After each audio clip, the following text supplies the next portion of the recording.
அஸ்ஸலாமு அலைக்கும் வரஹ்மத்துல்லாஹி வபரகாத்துஹு.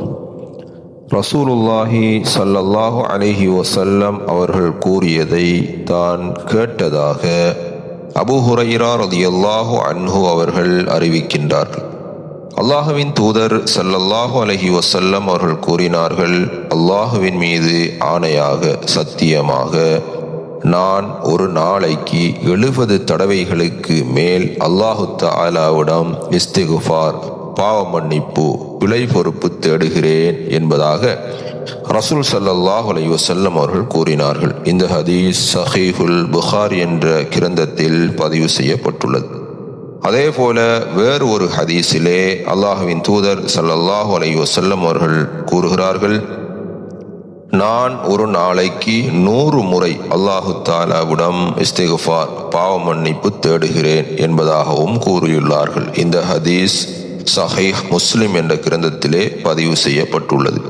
அன்பிற்குரிய சகோதரர்களே, சகோதரிகளே, அல்லாஹ்வின் தூதர் ஸல்லல்லாஹு அலைஹி வஸல்லம் அவர்கள் ஒரு நாளைக்கு 70 தடவைகள் 100 தடவைகள் அல்லாஹு தஆலாவிடம் பாவ மன்னிப்பு, இஸ்திக்ஃபார் செய்கிறார்கள் என்று சொன்னால், நாங்கள் ஒரு நாளைக்கு எத்தனை முறை பாவ மன்னிப்பு தேட வேண்டும் என்பதை நாம் ஒவ்வொருவரும் சிந்திக்க வேண்டும். ஏனென்று சொன்னால், நாம் வாழக்கூடிய காலப்பகுதியில் நாங்கள் நன்மைகள் செய்வதை விட கூடுதலாக பாவங்கள் செய்யக்கூடியவர்களாக இருக்கிறோம். நம்மளை சூழ சுத்தி வளைச்சி எல்லா இடங்களிலும் எல்லா சந்தர்ப்பங்களிலும் பாவம் செய்வதற்கான ஏற்பாடுகளே நிறைந்து காணப்படுகிறது.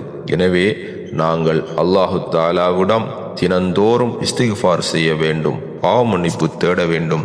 அல்லாஹு தஆலா நாம் செய்யக்கூடிய பாவங்களை மன்னிப்பானாக இருந்தால்தான் நமக்கு அவனுடைய தண்டனையில் இருந்து நாம் தப்பிக்க முடியும்.